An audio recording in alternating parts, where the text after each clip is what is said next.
മുഖ്യമന്ത്രിയുടെ ദുരിതാശ്വാസ നിധിയിലേക്ക് UDF MLAമാർ ഒരു മാസത്തെ ശമ്പളം നൽകുമെന്ന് പ്രതിപക്ഷ നേതാവ് VD സതീശൻ.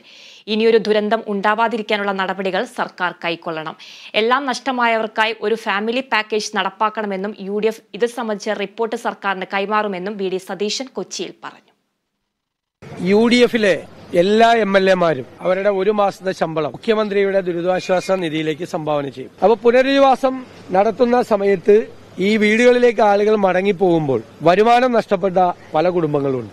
അവർക്ക് എല്ലാവർക്കും ഒരു അനാഥരായ കുട്ടികളുണ്ട്. അവർക്ക് എല്ലാവർക്കും വേണ്ടിയിട്ടുള്ള ഒരു ഫാമിലി പാക്കേജ് കൂടി ആ കുടുംബങ്ങളെ മുഴുവൻ പരിശോധിച്ച് വിവിധ കാറ്റഗറികളിലാക്കി എല്ലാ കുടുംബങ്ങളെയും ജീവിതത്തിലേക്ക് മടക്കി കൊണ്ടുവരാൻ പറ്റുമെന്ന് ഉറപ്പുവരുത്തണം എന്നാണ് ഞങ്ങളുടെ അഭ്യർത്ഥന.